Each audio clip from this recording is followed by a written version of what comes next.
Hello friends, welcome back to Pragati Mantra classes. My name is Shivangi Agarwal and I'm your mentor for upcoming TAT examination. So student, जैसे कि previous class में हम लोगों ने अपना एक topic start किया था जिसका नाम था मेजरमेंट, इवेल्युएशन एंड असेसमेंट। तो उसमें हम लोगों ने देखा था कि आखिर जो मेजरमेंट होता है, असेसमेंट होता है या फिर इवेल्युएशन होता है उसका क्या मतलब होता है, और उसी के साथ हमने डिस्कस किया था कि जो हमारे फैक्टर्स होते हैं यानी कि जो हमारे अच्छे कैरेक्टरिस्टिक्स होने चाहिए किसके एक अच्छे टेस्ट के, उन सब के बारे में डिस्कस किया था। और आज जो हम डिस्कस करने वाले हैं वो हम करेंगे कंटिन्यूस एंड कॉम्प्रिहेंसिव इवेल्युएशन, यानी कि जिसको हम बोलते हैं सतत एवं व्यापक मूल्यांकन।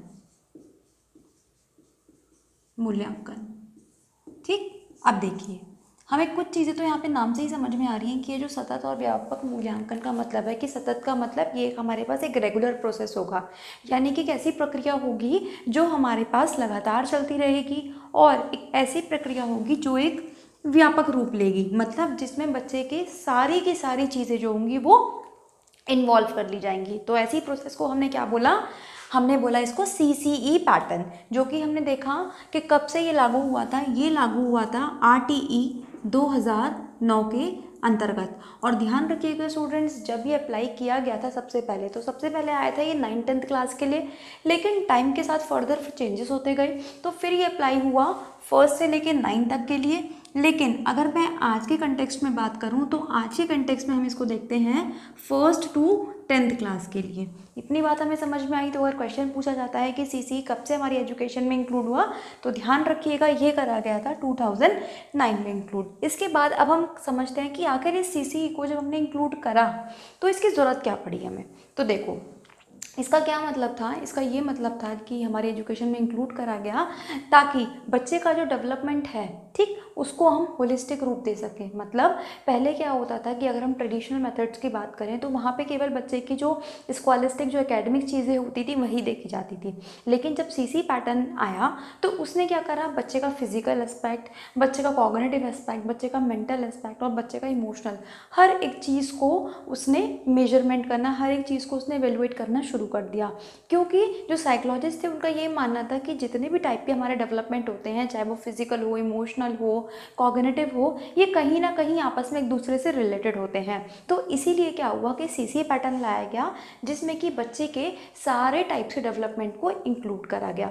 तो इसे ही हमने क्या बोला? CCE पैटर्न बोला। अब इससे हुआ क्या कि आज तक जो हमारे ट्रेडिशनल मेथड्स चले हुए आ रहे थे उसमें एक ब्रेक डाउन हुआ। मतलब जो अभी तक हम चॉक एंड टॉक वाली पद्धति पे काम करते थे कि बस टीचर आया क्लास में, उसने बच्चों को पढ़ाया और वो चला गया, अब वो सब चीज़ें क्या होने लगी, धीरे धीरे ख़त्म होने लगी। इसी तरीके से बच्चों के ऊपर जो एग्ज़ाम का प्रेशर रहता था इतना ज़्यादा, वो सब धीरे धीरे कम करना शुरू हुआ। मतलब पहले बच्चों को क्या होता था कि बस उन्हें मार्क्स लाने पर सारा का सारा फोकस रहता था, तो बच्चे को मार्क्स लाने पर फोकस ना रहे बल्कि उसका सीखने पर फोकस ज़्यादा रहे। तो ये सब चीज़ें कैसे इंक्लूड हुई? हमारे CC के थ्रू हमारे सिलेबस में इंक्लूड करी गई। अब इसके बाद हम एक एक करके समझते हैं कि ये जो टर्म्स हमें दी गई कॉन्टिन्यूस एंड कॉम्प्रिहेंसिव, इनका क्या मतलब था अपने आप में, ये बहुत इंपॉर्टेंट है। तो देखो जैसे कि यहाँ पे हमने लिखा कॉन्टिन्यूस का मतलब क्या हो गया? रेगुलर।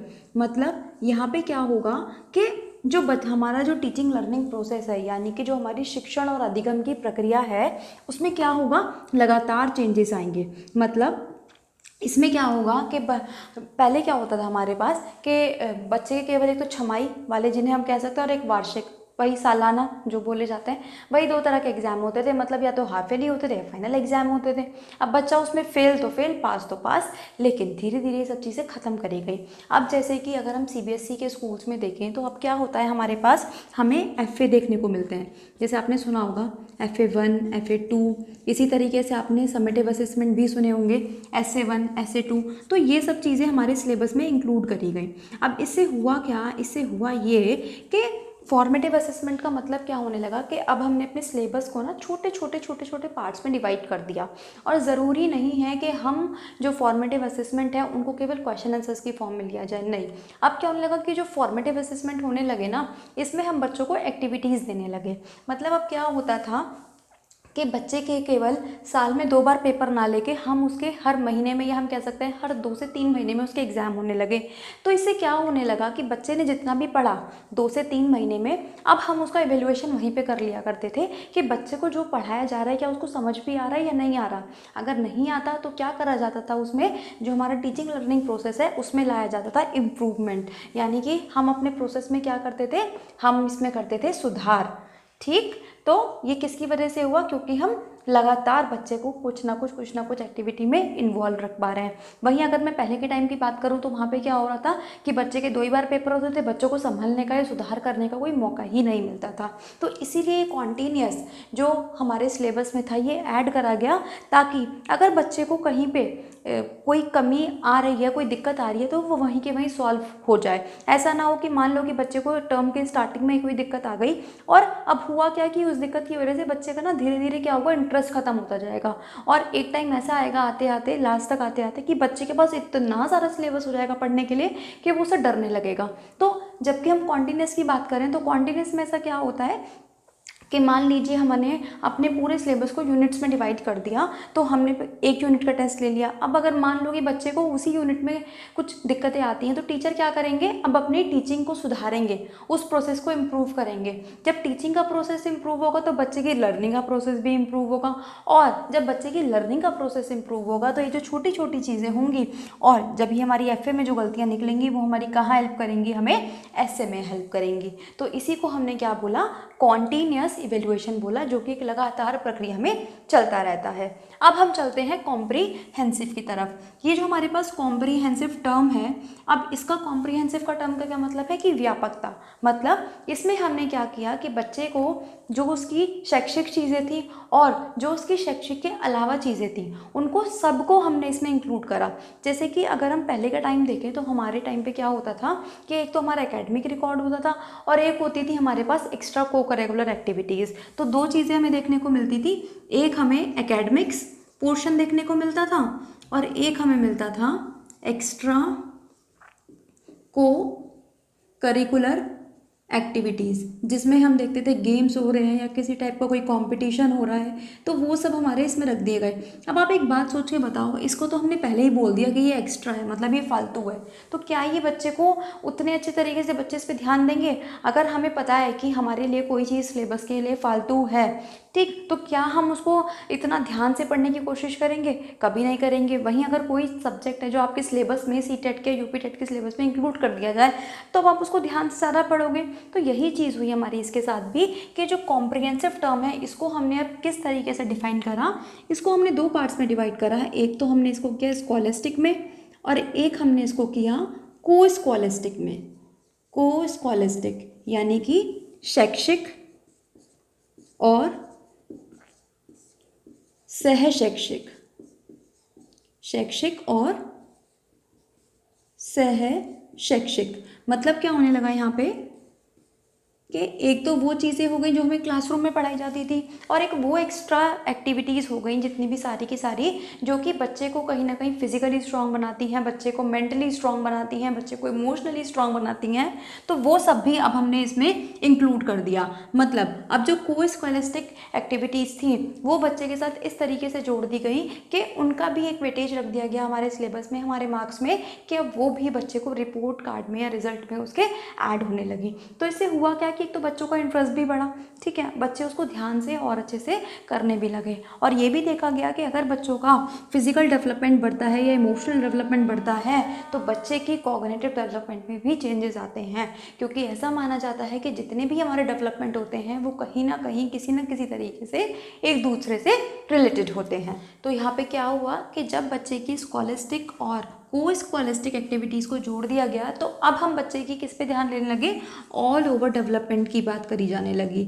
अब यहाँ पे किसकी बात करी जाने लगी, होलिस्टिक डेवलपमेंट की बात करने जाने लगी, जिसको हम कहते हैं हिंदी में सर्वांगीण विकास, सर्वांगीण विकास, और या फिर हम इसको कहते हैं हिंदी में चहुमुखी विकास। तो ध्यान रखिएगा कि अगर चहुमुखी विकास की बात आएगी या सर्वांगीण विकास की बात आएगी तो वो किसकी हेल्प से पॉसिबल है बच्चे का? सीसी पैटर्न के द्वारा पॉसिबल है। इसीलिए हमारे 2009 के बाद जो सीसी पैटर्न था ये हमारी शिक्षा में इंक्लूड करा गया और हमने इसे ये भी देखा कि बहुत एक अच्छा ट्रेमेंडस चेंजेस बच्चों की लर्निंग में, हमारी टीचिंग प्रोसेस में चेंजेस आने शुरू हुए। तो चलिए स्टूडेंट, अब हम चलते हैं अपने नेक्स्ट टॉपिक की तरफ आज के लेक्चर के, जो कि है हमारे पास असेसमेंट। तो जैसे कि असेसमेंट के बारे में हमने कल देखा था कि असेसमेंट का मतलब क्या होता है, इसका मतलब होता है आंकलन, यानी कि जिन चीज़ों को हम ऑब्जर्व करते हैं बच्चे के टीचिंग लर्निंग प्रोसेस के दौरान कि उसमें क्या क्या चेंजेस आए, उसी को हमने क्या बोला? असेसमेंट।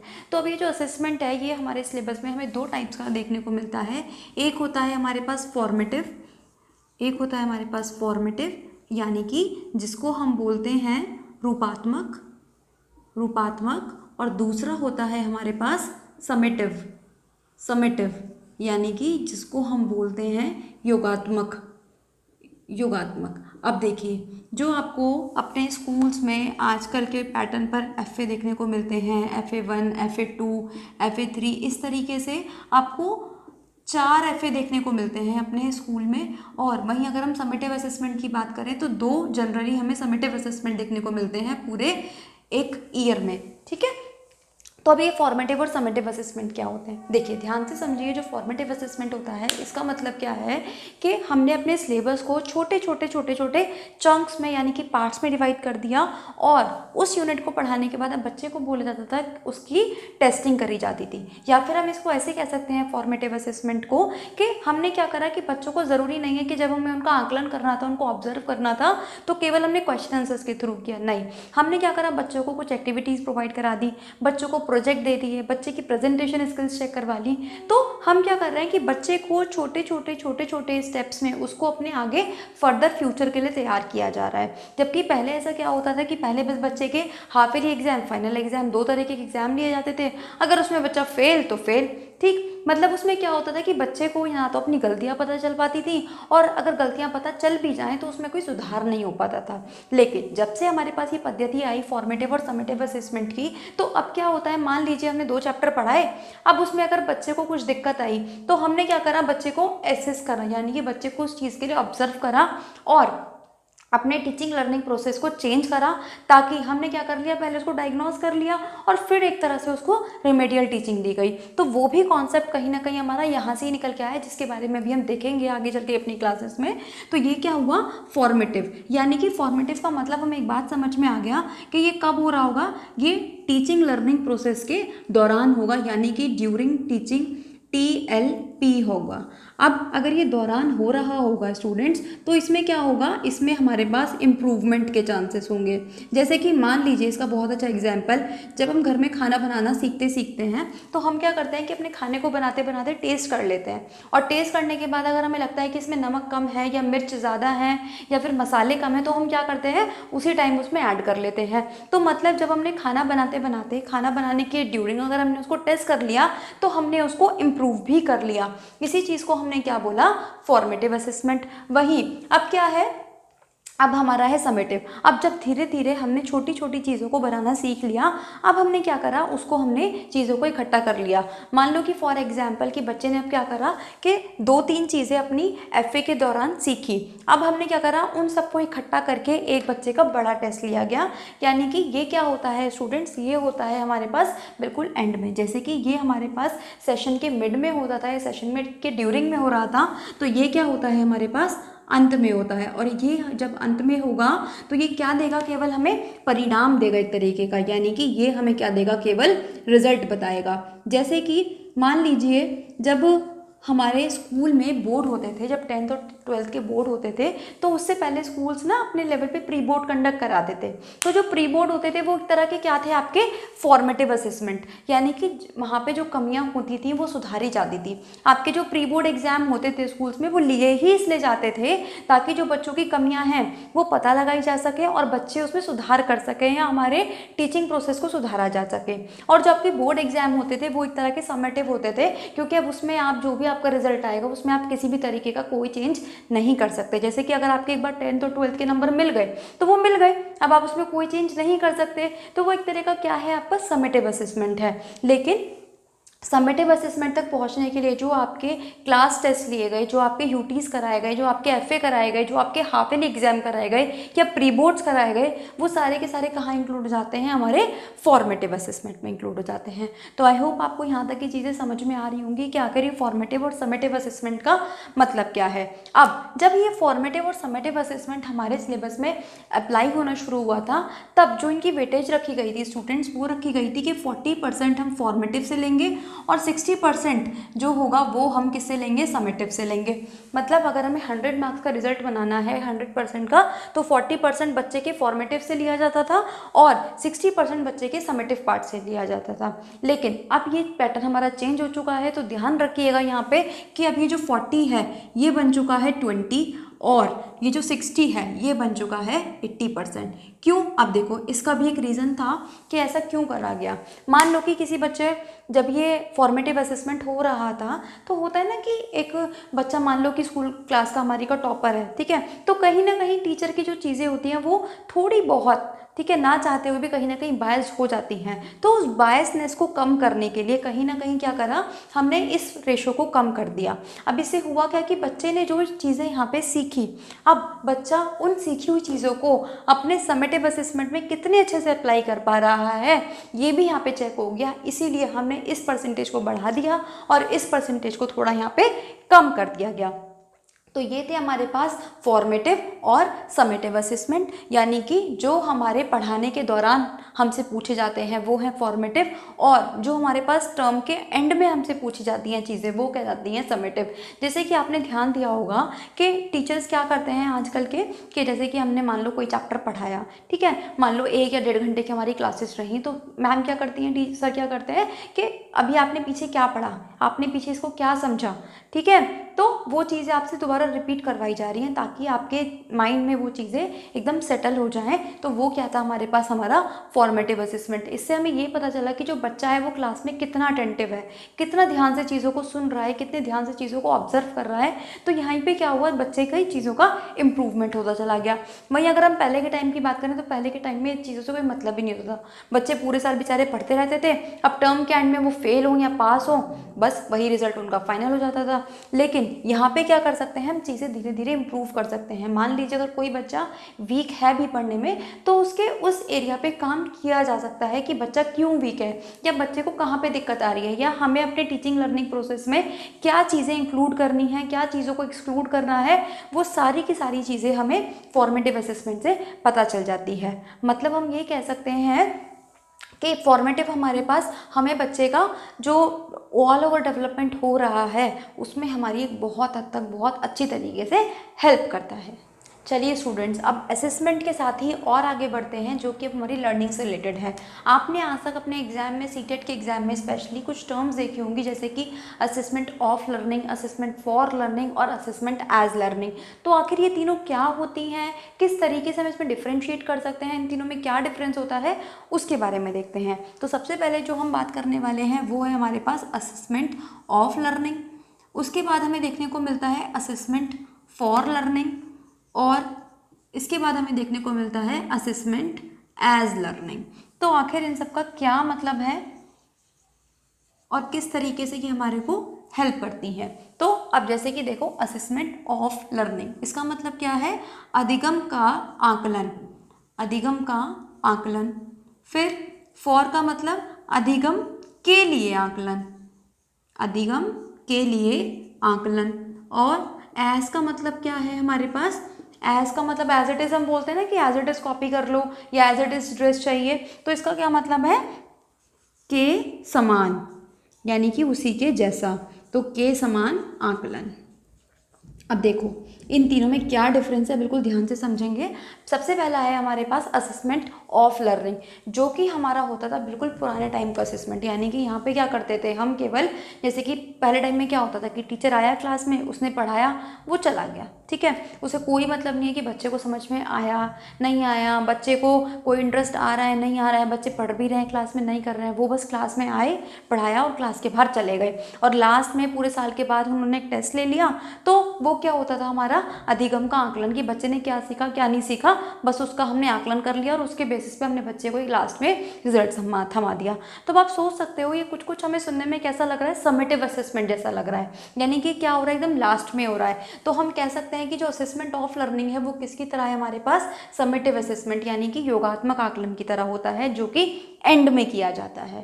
ठीक, अब ये जो हमारे पास इस टाइप की लर्निंग थी, एकदम पुराने टाइप की लर्निंग थी, जहाँ पे जो टीचर होते थे एक तरह से जो हमारी सारी क्रियाएं होती थी वो कैसी होती थी, टीचर सेंटर्ड होती थी, मतलब टीचर को ध्यान में रख के बनाई जाती थी, शिक्षक केंद्रित होती थी, शिक्षक जहाँ पे डोमिनेट करता था और शिक्षक ही जहाँ पे एक्टिव होते थे, बच्चे एकदम पैसिवली बैठे रहते थे और बच्चों का कोई इंटरेस्ट है या नहीं है इस बात से उन्हें कोई मतलब होता ही नहीं था। तो ये क्या था हमारे पास, अधिगम का आकलन, जो कि एकदम साल के एंड में लिया जाता है।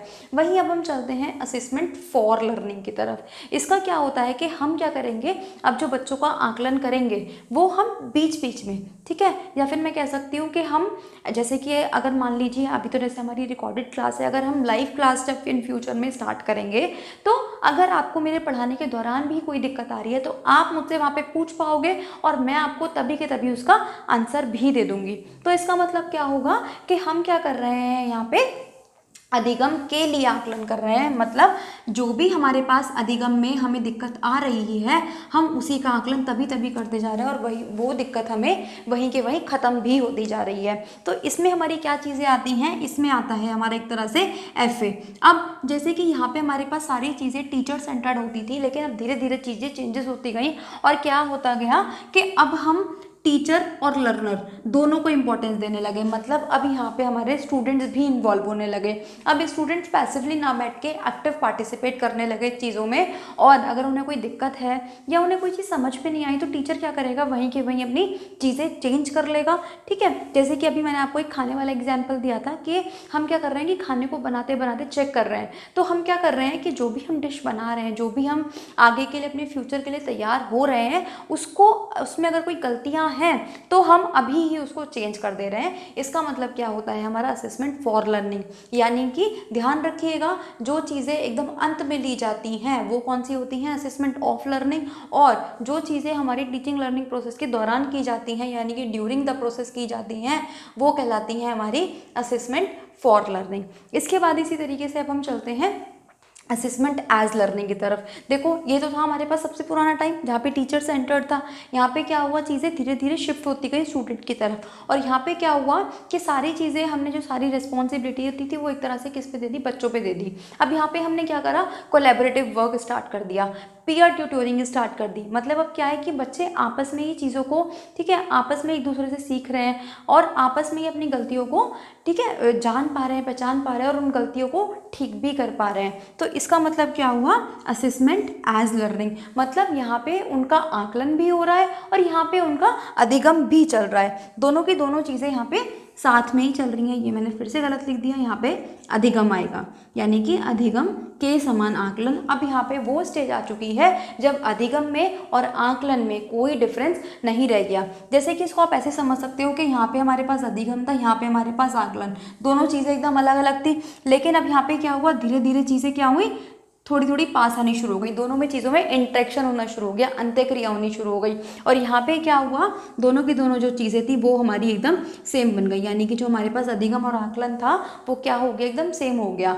अब जो बच्चे की लर्निंग है वही उसका क्या बन गया, असेसमेंट बन गया, क्योंकि यहाँ पे क्या कर रहा है, जो बच्चा है वो खुद से चीज़ों को सीख रहा है, और जब हम किसी चीज़ को खुद से सीखते हैं तो हमें पता है कि वो चीज़ हमारे माइंड में बहुत टाइम तक, या मैं कहूँ हमेशा रहेगी। जैसे कि अगर आपको याद हो कि अगर आप पिछले साल आपने कोई एग्ज़ाम दिया हो और उसने आपने कोई क्वेश्चन गलत किया हो, और अगर आप उस क्वेश्चन को खुद से आके घर पर पढ़ोगे ना तो वो क्वेश्चन आपको ज़िंदगी भर याद रहेगा कि वो आपने क्यों गलत किया था, उसके पीछे आपने क्या रीज़न लगाया था और वो क्यों गलत था, ठीक है, और आपने कैसे उसको ठीक करा। तो जब हम किसी क्रिया को, किसी एक्टिविटी को जब हम खुद से करके देखते हैं तो वो चीज़ें हमें ज़्यादा याद रहती है। इसीलिए जो असेसमेंट एज लर्निंग है वो हम कह सकते हैं कि सबसे इम्पॉर्टेंट और सबसे अच्छा असेसमेंट है स्टूडेंट्स के लिए। तो आज हमने देखा स्टूडेंट CCA पैटर्न के बारे में, फॉर्मेटिव समेटिव असेसमेंट के बारे में, और तीसरा हमने देखा assessment of learning, for learning और एज लर्निंग के बारे में। ध्यान रखिएगा, अगर कोई भी लर्निंग आपको दिखाई दे रही है कि जहाँ पे बच्चा खुद कर रहा है या फिर अपने पीयर ग्रुप के साथ मिलके कर पा रहा है, यानी कि जो उसके सहपाठी हैं उसके साथ मिलके कर रहा है, उसको हम बोलते हैं असेसमेंट एज लर्निंग, यानी कि अधिगम के समान आकलन। आई होप आपको आज का लेक्चर अच्छा लगा होगा, सारी चीज़ें समझ में आई होंगी। तो अगर समझ में आई है, अच्छा लगा है, तो प्लीज़ इसको लाइक करना ना भूलें, चैनल को शेयर करना ना भूलें, और अगर हमारे चैनल पर नए हैं तो सब्सक्राइब कर दें, बेल आइकन को हिट कर दें, ताकि आने वाले सारे नोटिफिकेशन आपको टाइम से मिलते रहें।